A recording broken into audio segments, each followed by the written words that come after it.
I know कि मुझे life में क्या करना है, मुझे अपने गोल पॉइंट्स पता है और मुझे ये भी पता है कि मुझे कौन से स्टेप किस टाइम पे उठाना है, लेकिन ये लेजीनेस बीच में आ जाती है और मैं कभी कुछ नहीं कर पाती। ये लेजीनेस बीच में आ जाती है, जिसको हम लेजीनेस बोल रहे हैं, इसका मतलब ये नहीं है कि आप पूरा दिन सिर्फ बैठे रहते हैं, कुछ ना कुछ तो करते होंगे। हाँ जी। लेकिन अपने गोल से रिलेटेड कम करते हैं। हाँ जी। और जो चीजें वो ज्यादा करते हैं, जैसे टेलीविजन हो गया, मोबाइल हो गया, ये जैसे लाइक अगर मैं स्टडीज कर रही हूँ, मैं स्टडी कर रही हूँ कुछ, तो मैंने ओनली सोचा कि अगर अच्छा मैं 1 घंटे में अपने 2 चैप्टर्स कंप्लीट करूंगी, बट 15 मिनट्स में मैं इतनी ज़्यादा बोर हो जाती हूँ कि अब नहीं करना। मतलब ये है कि जो लेजीनेस का एक कॉज जो आपने यहाँ पे वर्ड यूज किया, दैट इज बोर हो जाती हूँ। Is boredom the cause of laziness? कि जब हम कुछ बोरिंग करते हैं तब हम लेजी होते हैं, या जब कुछ इंटरेस्टिंग करते हैं तब भी हम लेजी होते हैं? जैसे आज का सेशन यहाँ पे आना इंटरेस्टिंग लग रहा था या बोरिंग लग रहा था? आपके पेरेंट्स ने जबरदस्ती भेजा है आपको यहाँ पर, या उन्होंने रोकने की कोशिश करी थी फिर भी आप लड़ झगड़ के आ गए? हुआ होगा ऐसा भी किसी न किसी के साथ में, पिट पिटा के आए हैं, चाटे वाटे खा के आए हैं, व्हाटएवर। नींद कितनों को ढंग से नहीं आई, मतलब एक्साइटमेंट था, सुबह अपने आप अलार्म से पहले उठ गए। तो क्या हमको समझ आ रहा है, जिस काम में हमारा इंटरेस्ट होता है वहाँ पे हम कभी लेजी नहीं होते। और ये भी हो सकता है कि आपको कुछ इंटरेस्टिंग लगता है लेकिन मुझे बोरिंग लगता है, तो जैसे ही मेरे से वो काम करवाया जाएगा तो वहां पर मैं लेजी हो जाऊंगा। तो इसका जो कनेक्शन है बोर्डम से है। जैसे एक बीमारी होती है ना, उसके कुछ सिम्टम्स होते हैं, ये कॉज नहीं है बीमारी का। जैसे फॉर एग्जांपल आपका पेट खराब हो रहा है, तो वो सब सिम्टम्स हैं जो भी कुछ हो रहा है। बीमारी का जो कॉज है वो कुछ और है। अगर उस कॉज को हम समझ लेते हैं तो there is a strong possibility दोबारा से वो सिम्टम्स आने बंद हो जाएंगे। लेकिन अगर हम सिम्टम्स को ही ट्रीट करने की कोशिश करते हैं तो हर थोड़े दिन बाद वो आते रहेंगे जब तक कि कॉज वहां पर पड़ा हुआ है। तो आपको देखना है कि आप कॉज को ठीक कर रहे हैं लेजीनेस के, या सिम्टम्स पे काम कर रहे हैं। वो पता कैसे लगेगा? जैसे ही एक्सटर्नली कोई मोटिवेशन आता है, यानी मेरी वीडियो देखी या कोई एनर्जेटिक सा गाना सुना, कर हर मैदान फतेह और ये वो, आपने कहा अब तो फतेह करके ही रहूंगा। मतलब भैया यही तो गाना चाहिए था, मिल गया। हाँ, और सुना गाना या मेरा कोई सेशन देखा, एकदम से एक्साइटेड हो गए, एकदम से चार्ज अप हो गए, लेकिन उसकी थोड़ी देर बाद बैक टू नॉर्मल।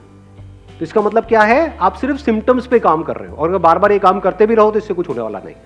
ये टेम्परेरी सॉल्यूशन है, देखोगे थोड़ी देर के लिए चार्ज अप हो जाओगे, फिर वापस से back to normal, back to normal, back to normal. दूसरा क्या है? परमानेंट। अगर आप इसके कॉज को अगर आपने पकड़ लिया है तो, कि एक्सटर्नली चाहे आपको कोई आकर के बोल रहा है कि मत करो मत करो, लेकिन आपके अंदर से आ रहा है कि नहीं, I am on the right path. ये बोले, वो बोले, वो बोले, कोई भी मुझे बोले, चाहे पॉजिटिव चाहे नेगेटिव, उससे फर्क क्या पड़ता है? मुझे करना है तो करना है। अब आपके ऊपर लेजीनेस हावी नहीं हो सकती। तो अगर ऐसा हो जाए तो काम हो गया। अब ऐसा कैसे होगा? वो सिर्फ तब हो सकता है जब अब किस तरह से हमारी ब्रेन काम करती है उसको ध्यान से समझ जाओ। हम क्या करते हैं, क्यों करते हैं, अगर वो हमको फंडामेंटल्स क्लियर हो जाए तो उन फंडामेंटल्स के बेस पे हम कोई भी इक्वेशन बना सकते हैं। Do you want me to go in the fundamentals, या फिर आपको स्टेप्स बताऊं? लेजीनेस से बाहर आना है, स्टेप 1 ये है, make a plan. Step 2 stick to it. Step 3 even if you don't stick to it, again stick to it. खत्म। आप कहोगे हाँ ये बढ़िया है, हाँ, होना आना कुछ नहीं है। तो थोड़ा सा इसको डीपली समझने की कोशिश करते हैं। हमारी ब्रेन, आपकी ब्रेन नहीं, मेरी ब्रेन नहीं, हमारी ब्रेन इसी तरह से काम करती है, based upon pleasure, seeking pleasure and avoiding pain. क्या हम सुबह से रात तक जो भी कुछ करते हैं ऐसे ही नहीं करते हैं? जैसे भी आप एक्ट कर रहे हो, अपने आप से झांक करके देखो अपने माइंड के अंदर, क्या हम ऐसे ही नहीं एक्ट कर रहे हैं? Based upon reward and punishment. अब ध्यान से समझना प्रॉब्लम क्या है। यहां पे एक बहुत बड़ा कॉन्फ्लिक्ट है, बहुत बड़ा कॉन्ट्रडिक्शन है। जो भी आप करना चाहते हो उसके लिए जो करना पड़ेगा वहां पर पेन है। We don't want to go to school और कॉलेज और इवन एट वर्क। आप में से कितने वर्किंग है, इन द सेंस के जॉब कर रहे हैं? आप लोगों को काम पे जाने में मजा आता है, या जब महीने के एंड में जो मिलता है हाथ में उसमें ज्यादा मजा आता है? कि अगर बिना जाए मिल जाए तो अरे मजा आ गया। कि अभी अगर 6 days अ वीक है, वो 5 days हो जाए, 4 days हो, 3 days हो जाए, मजा ही आ जाएगा। मतलब समझ लो क्या हो रहा है। You want to avoid it, you want to avoid work and you want to get all the pleasures that comes through money. ये काम ना करना पड़े, मिल जाए फटाफट से जो मुझे चाहिए। तो अभी कॉन्फ्लिक्ट क्या है यहां पर? बहुत बड़ा कॉन्फ्लिक्ट है कि जो भी आप करने वाले हो उसका रिजल्ट आएगा बहुत बाद में, और ये भी श्योरिटी नहीं है कि रिजल्ट आएगा या नहीं आएगा। फॉर एग्जाम्पल किसी एंट्रेंस की आप तैयारी कर रहे हो, ये भी श्योरिटी नहीं है कि आप क्रैक कर पाओगे या नहीं कर पाओगे, और अगर ये श्योरिटी भी है तो कितने साल बाद जाके उसका रिजल्ट आएगा, 2 साल, 3 साल, 5 साल। लेकिन अभी हाथ में पॉपकॉर्न लिया और टीवी देख रहे हो, वहां पे प्लेजर कितनी देर में आया, इमीडिएट आ रहा है, तो ब्रेन क्या करेगी, इमीडिएट की तरफ ही जाएगी। ये पूरी की पूरी जड़ है जो हमको पकड़ में आ रही है। तो अब इसका रास्ता क्या है, इसका सोल्यूशन क्या है? अब होता क्या है, एक मजेदार बात आपको बताऊं, हमारे पास गोल्स भी होते हैं, ड्रीम्स भी होते हैं, लेकिन तब भी हम पेटी प्लेजर्स में उलझ करके रह जाते हैं। करना कुछ चाहते हैं लेकिन करते कुछ और है, जिसका हमारे गोल से कोई कनेक्शन नहीं होता है। अपने गोल्स को पोस्टपोन, ऐसा क्यों होता है? क्योंकि गोल्स तो है हमारे पास, लेकिन वो गोल्स या वो ड्रीम्स, उसमें एक्चुअल में कुछ है ही नहीं। मतलब उनको आप सपने तो बोल सकते हो, ड्रीम्स बोल सकते हो, क्योंकि ड्रीम्स किसके पास नहीं होते, सबके पास होते हैं। ड्रीम क्या है कि मैं अपने हाथ से एक रॉकेट बनाऊंगी, उसको मैं ना मार्च पे लेकर के जाऊंगी। कैसे बनाऊंगी, ये मेरे पास में एक कॉपी है, बस इसी के पेट फाड़ फाड़ के मैं बनाऊंगी। नहीं जा रहा, नहीं जाता, मैं नहीं कर रही, गंदा गेम है, मैं नहीं खेलती। संदीप सर क्या बोलते रहते हो आप अपने सेशन में, एवरीथिंग इज पॉसिबल, एवरीथिंग। वो नहीं हुआ, मैंने किया, नहीं हुआ। तो कहने का मतलब है, हंस लो हंस लो, हाँ। फर्क समझ पा रहे हो मैं क्या कह रहा हूं?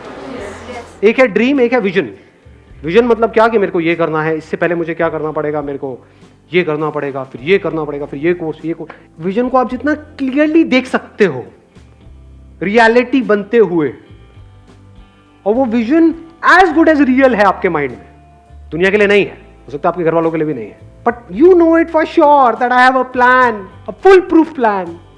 मैं कर जाऊंगा, मैं कर जाऊंगी, ये मेरी विजन है, इसको मुझे अचीव करना है इतने साल के, आई विल डू इट। तो वहां से ब्रेन में कुछ केमिकल्स रिलीज होने शुरू हो जाते हैं। जैसे कुछ खाते हैं जो हमको पसंद है तो कुछ केमिकल्स रिलीज होते हैं, डोपामिन रिलीज होता है। तो अभी प्रॉब्लम क्या है कि जो भी आपके ड्रीम्स हैं या गोल्स हैं, उसके बारे में अगर आप सोचते भी हो, बोलने के लिए बोलते हो कि हाँ मेरा ये ड्रीम है, गोल है, लेकिन उसकी वजह से कुछ भी अंदर रिलीज नहीं होता है। क्योंकि अगर होता तो आप रोक ही नहीं सकते थे अपने आप को, तब तो डिस्ट्रैक्शन का टॉपिक ही क्लोज हो गया। क्योंकि जहां ज्यादा रिलीज होगा वहीं पर आप जाओगे। ब्रेन को जहां पर ज्यादा सेंसेशंस होंगी, जहां पर ज्यादा मजा आ रहा होगा, अपने आप ही आप वो काम करने लग जाओगे। ऐसा ही नहीं हो रहा है सुबह से रात तक? जैसे कुछ वेबसाइट्स होंगी जहां पे आपको ज्यादा मजा आता है, तो उन पे नहीं जाते, या उन पे जाते हो जहां पे कम। अब आया कुछ समझ में? इन बातों को समझना बहुत जरूरी है, because we are talking about a permanent solution. यही टाइम है आप लोगों के पास में, अगर सिंसियरली इन चीज़ों को समझ लिया तो कुछ कमाल का हो सकता है। प्रॉब्लम क्या है, बेसिक जो ह्यूमन साइकी है, वो प्रॉब्लम ये है कि हमें कुछ करना ना पड़े, बस बैठे बैठे हमारे सारे काम हो जाए। कि सर ये जो आप बता रहे हो, विजन, ये वो ड्रीम को, इसके लिए बहुत कुछ करना पड़ेगा, कोई ऐसा रास्ता बताओ जो शॉर्टकट हो। तो इसके लिए ये जो बातें मैं कर रहा हूँ, इसको समझने के लिए आपके अंदर सेल्फ रिस्पेक्ट होनी चाहिए। जिनके अंदर सेल्फ रिस्पेक्ट होती है वो कभी भी आलसी नहीं मिलेंगे आपको। सेल्फ रिस्पेक्ट का मतलब क्या, कि मैं 18 साल से ऊपर हो गया हूं। आप में से कितने जो 18 साल से ऊपर हैं? हाँ, सारे हैं। तो दैट मीन्स कि अगर आपके अंदर सेल्फ रिस्पेक्ट है तो अगर है तो क्या आना चाहिए अंदर से, कि मुझे बैठे बैठे नहीं खाना है अपने माँ बाप का, फ्री में मुझे कुछ भी नहीं चाहिए, 1 रुपए भी नहीं चाहिए किसी से भी, चाहे वो मेरे माँ बाप हो चाहे कोई भी हो, अपने बेस पे कुछ करना है। ये सेल्फ रिस्पेक्ट हमारे अंदर होनी चाहिए। ऐसी बहुत कम लोगों में मिलती है। कहीं पे भी कोई ऑफर निकाल दो जहाँ पे ये बोल दो कि हाँ ये लकी ड्रॉ है, और लाखों लोग इकट्ठे हो जाते हैं कनाडा, सब भिखमंगे भरे पड़े हैं। ये कैसी सोच है? आपको अपनी एक किस्सा सुनाऊं, मतलब एक बार गोवा में एक कैसीनो है, तो मैं और मेरा दोस्त वहाँ पे खेलने गए। तो मेरा जुआ खेलने का सीधा सा उसूल है कि जुए में मैं चाहे जितना मर्जी जीत जाऊँ, मैं उसको अपने पास रखूंगा नहीं, मैं हार के ही उठूंगा। मैं पहले ही फिक्स कर लेता हूँ अपने माइंड में कि इतना मुझे हारना है। लोग खेलते हैं जीतने के लिए, मैं खेलता हूँ हारने के लिए। अब आप कहोगे हारने के लिए क्यों खेलते हो, पागल हो क्या? अरे खेलने में मजा आता है ना। जैसे हम मूवी देखने जाते हैं तो वहां से कुछ मिलता थोड़ी है मूवी देखने के बाद में। आपने 1000 रुपये खर्चा तो क्या मिला एंड में? मूवी देखने में मजा आया। ऐसे ही जुआ खेलने में मजा आता है कभी कभी, रोज नहीं। तो सोचोगे जुआरी बैठा हूँ मैं। तो रूले गेम होती है, वो पता है आप लोगों को? उसमें नंबर्स होते हैं बहुत सारे, उसमें नंबर्स पे पैसा लगाना होता है। तो खेल रहे, पहले दिन खेले, वहाँ से मैंने शुरू किया था 2,000 रुपये से, जीते जीते 20-25 हज़ार रुपये हो गए। अगले दिन फिर खेले और वो दोस्त मेरा दूसरा जो साथ में था वो हारे जा रहा, रोए जा रहा, उस दिन पूरा दिन ही खराब, मतलब मैं क्या यार, मैं 15,000 रुपये डाउन हो गया, ये हो गया, मतलब ये हालत चल रही है उसकी। मैं यहाँ पे जीत के भी खुश नहीं, मेरे को खेलने में मज़ा आ रहा, अच्छा अब ऐसा होगा चलिए यहाँ लगाता हुआ करते करते 75-80 हज़ार रुपये मैं जीत चुका था 2,000 रुपये से। तो वहाँ पे जितने प्रोफेशनल जुआरी बैठे होते हैं कैसीनोज में, आप अगर कभी गए हो तो आपको पता होगा, जिनका रोज़ का होता है, मतलब उनकी शक्ल से पता लग रहा था घर बार सब बिक चुका है। मेरे को आ करके नहीं इशारा, भाई उड़ जा उड़ जा उड़ जा उड़ जा, मैं उड़ जा उड़ जा उड़ जा, मैंने भी ये गलती करती है, मैं कहा क्या मतलब, क्या उड़ जा, मतलब मैं जीत के चला जाऊँ? ये जुआरी कैसे बनते हैं? जीत करके बनते हैं, हार करके बनते हैं? कोई भिखारी कैसे बनता है? जब उसको भीख मिलती है तब बनता है भिखारी, या भीख नहीं मिलती है तब बनता है? जिसको नहीं मिलेगी, उसने कोशिश करी भीख मांगने की, उसको मिली ही नहीं, वो कहेगा नहीं भिखारी बनती मिलने है ही नहीं। जिसको मिल गई वो भिखारी है, जो जीत गया वो जुआरी है। तो ये बेसिक से फंडे हैं लाइफ के। तो मेरा फंडा क्या है कि चाहे जितना मर्जी हो जाए, तो 75-80 हज़ार रुपये कैसीनो के भी बंदे वो सब एक्साइटेड हुए पड़े कि अगर मैंने ये लगा दिया एक नंबर पे तो उसका 35 गुना या 36 गुना हो जाता है। तो उनकी भी एक लिमिट होती है कैसीनो की। तो सबकी हवा टाइट थी, क्योंकि मैं पागलों की तरह खेल रहा था, क्योंकि मेरे को जीतना ही नहीं था, मैं तो हारने के लिए खेल रहा था ना। समझ लो, और लोग जीतने के लिए खेलते हैं, हारने से उनकी फटती है, मेरा ऐसा कुछ था ही नहीं। वहाँ पे मैंने क्या किया, वो पूरा का पूरा पैसा यानी 70-80 हज़ार रुपये एक नंबर पे लगाया और उठ गया वहाँ से। उस नंबर की आने की प्रोबेबिलिटी क्या थी? 1:35। तो सारे में कोई नहीं इसमें से कुछ तो रख ले, चल होटल का खर्चा ही निकल जाएगा। पागल है क्या, होटल का खर्चा, मैं जुए के पैसे से होटल का खर्चा निकालूंगा, जुआरी हूँ क्या? तो वहाँ पे रखा और मैं उठ करके बाहर चला गया। बाद में दोस्त ने आकर के बता दिया मुझे कि नहीं आया, और अगर वो आ जाता तो 70,000 × 35 करना कितना हुआ? 25-30 लाख रुपए हुआ मेरे ख्याल में। हाँ, तो उतना कैसीनो को मुझे देना पड़ता। तो आप समझ सकते हो कि कैसीनो की क्या हालत हुई पड़ी। सोचो अगर वो नंबर आ जाता तो 25-30 लाख रुपए उस कैसीनो को देना पड़ता। लेकिन अगर वो 25 लाख भी आया था तब भी मैंने वहीं पे टेबल पे छोड़ देना था, चाहिए ही नहीं, मतलब ही नहीं। इसको क्या बोलते हैं? Self respect. When I was getting married to my wife, अभी I am not too sure ये बातें बतानी चाहिए नहीं, बट तो ना बता दो आप, तो हर चीज़ बता दो सर, कुछ भी बता दो, आपका क्या जाएगा, आप तो अपने घर, मेरी वाट लग जाएगी एनी हाउ।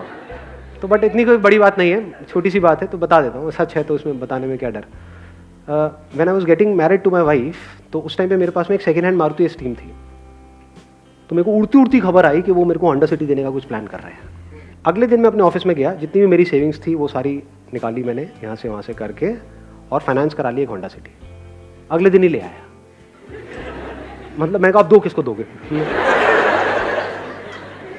लाइफ का फंडा सिंपल, किसी से भी 1 रुपये भी लेना नहीं है। मर जाऊंगा लेकिन अपनी सेल्फ रिस्पेक्ट पे कॉम्प्रोमाइज़ नहीं करूँगा। अब ऐसे बंदे जो डाउरी आज कहने के लिए इलीगल है इंडिया में, लेकिन आज भी बहुत लोग हैं जो खुल्लम खुल्ला ये सारे काम कर रहे हैं। अब उन बेशर्मों को, मतलब क्या ये सेशन उनके लिए है? सोचो। अब वो बंदा आकर के पूछेगा सर मेरा आलस कैसे खत्म हो? अबे तू पहले दहेज लेने के बारे में तो बंद कर सोचना। हाँ, बैठे बैठे फ्री का खाने के चक्कर में है, तूने किया क्या उसके लिए जो भी तुझे मिला? तो पहले आपको अपने आप से पूछना है, मैं क्या कर रहा हूँ यहाँ पे? स्क्रीनिंग कर रहा हूँ। अगर आपके अंदर सेल्फ रिस्पेक्ट है ही नहीं, यानी आपको फ्री में कहीं से कुछ मिल जाता है तो आप बड़े खुश हो जाते हो, जुए के पैसे से आप बड़े खुश हो जाते हो, दहेज के बारे में सोचते रहते हो सुबह से रात तक कि हाँ मेरे को कितना मिलेगा, मेरी मार्केट वैल्यू क्या है। अगर इस तरह की आपकी सोच है तो ये सेशन आपके लिए नहीं है। सो ये सेशन किन लोगों के लिए है? जिनके अंदर सेल्फ रिस्पेक्ट है। जब सेल्फ रिस्पेक्ट होती है तो फिर हम रास्ते ढूंढते हैं कि लूंगा तो नहीं किसी से भी 1 रुपये भी, तो अब कैसे, मतलब खुद को ही लायक बनाना पड़ेगा। तो वहां से लेजीनेस जड़ से खत्म होती है, क्योंकि मैंने आपको बताया ना, माइंड 2 तरह से काम करता है। एक है प्लेजर, सीकिंग प्लेजर, एक है अवॉइडिंग पेन। यानी कि अगर आप पूरे दिन ये सोचते रहो कि मुझे अपने किस पेन को अवॉइड करना है, और वो पेन जिसको आप अवॉइड करना चाहते हो वो पेन उससे बड़ा होना चाहिए जो पेन आपको हो रहा है वो काम करने में जो आपको करना पसंद नहीं है। आया ऊपर से गया। हाँ, पढ़ने में पेन होता है, लेकिन अगर नहीं पढ़े तो इस थॉट से अगर आपको पेन होने लग जाए कि अगर मैं नहीं पढ़ा तो मेरे जो माँ बाप हैं उनकी हालत बद से बदतर होने वाली है, ये सोच करके अगर आपको उससे ज्यादा पेन होता है जितना आपको पढ़ने में होता है, तो अपने आप ही पढ़ने लग जाओगे। और दूसरी तरफ से मैंने क्या बोला है कि प्लेजर, यानी ऐसी सेंसेशन अंदर से रिलीज हो वो सोच करके विजन के बारे में जो उससे बड़ी हो, जो छोटी मोटी चीज़ों में, तो कामयाब हो जाओगे। और क्या कर सकते हो अगर इसको इंटेलिजेंटली यूज़ करना है तो? बोरिंग इंटरेस्टिंग का भी हमको फंडा समझ आया। तो अगर कोई काम बोरिंग है, अगर उसको इंटरेस्टिंग बनाना आ जाए आपको, या उसको इंटरेस्टिंग तरीके से करो, तो भी काम हो गया। जैसे मेरे 11th में मैथ्स में बड़े अच्छे नंबर आए थे। मेरे स्कूल में ज़्यादातर बच्चे 11th में फेल हो गए थे मैथ्स में, मेरे बड़े बढ़िया नंबर आए थे। क्यों? क्योंकि हमारे जो मैथ्स के सर थे स्कूल में, उनसे मैं ट्यूशन पढ़ने जाता था, और एक भी ट्यूशन मैंने मिस नहीं करी, एक भी क्लास मिस नहीं करी। क्यों नहीं करी? नहीं इसलिए नहीं कि वो बहुत अच्छा पढ़ाते थे, अरे नहीं नहीं नहीं, क्योंकि आज जो मेरी बीवी है वो भी वहां पढ़ने जाती थी।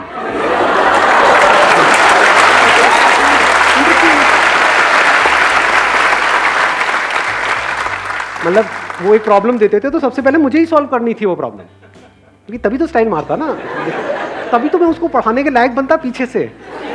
तो समझे? नहीं आई बात समझ में? हाँ, मुझे इस लायक बनना था उस टॉर्चरस क्लास में जो मुझे बिल्कुल भी पसंद नहीं थी। ना मुझे वो सर पसंद थे, ना उनके पढ़ाने का तरीका पसंद था, कुछ भी पसंद नहीं था, कुछ और पसंद था। तो बोरिंग से बोरिंग भी क्लास इंटरेस्टिंग हो, एक भी क्लास मैंने मिस नहीं करी। बेटा मैं सर को कहता सर एक्स्ट्रा क्लासेस जितनी मर्जी, सर क्यों नहीं, सर व्हाई नॉट। दिमाग लगाओ ना कि बोरिंग से बोरिंग काम को भी मैं इंटरेस्टिंग से इंटरेस्टिंग कैसे बनाऊं। ऐसा कौन सा ट्यूशन सेंटर है इस सब्जेक्ट के लिए यहाँ, इसके लिए यहाँ, इसके लिए यहाँ, 5 ही तो सब्जेक्ट हैं, तो 5 अलग अलग चूज करो, अपना काम खत्म, हो गई पढ़ाई। अब कहाँ का मोटिवेशन चाहिए जी आपको? अब आपकी माँ बाप आपको रोक पाएंगे वहां पे जाने से? अब ये नहीं कि सारी यही हरकतें करने लग जाए, सारे मजनू बन जाए, पढ़ाई लिखाई होनी नहीं। But I am just giving an idea. मैंने आपको क्या बोला अभी, अगर आपने ध्यान से सुना है तो, I am talking about the fundamentals. अब इन फंडामेंटल्स को आपको कैसे यूज करना है वो आपके ऊपर है। ज्यादातर हमारा दिमाग क्या चलता है, आइदर और में चलता है। जैसे मैं बात करता हूँ अपने किसी सेशन में कि भाई मोबाइल की ये प्रॉब्लम्स है, तो लोग सामने से क्या बोलते हैं, सर क्या मोबाइल छोड़ दें? अरे अबे खच्चर, अबे घोचू, मैंने कब कहा कि मोबाइल छोड़ दे? और मोबाइल क्यों छोड़ना है? बट उसकी अगर आपको प्रॉब्लम समझ आएगी तो चांसेस है कि उसकी वजह से जो प्रॉब्लम हो रही है वो कम हो जाए आपकी लाइफ में थोड़ी सी। वो आपको देखना है कि आपको कम करना है, छोड़ना है, या जैसे चल रहे हो वैसे ही चलना है। That is your call. यानी जिस मंजिल तक आपको पहुंचना है, अगर वो मंजिल बिल्कुल क्लियर है माइंड में, and if you are really passionate about reaching there, वो मंजिल आपको साफ नजर आ रही है, तो रास्ता चाहे जितना मर्जी मुश्किल हो वो भी अच्छा हो जाता है।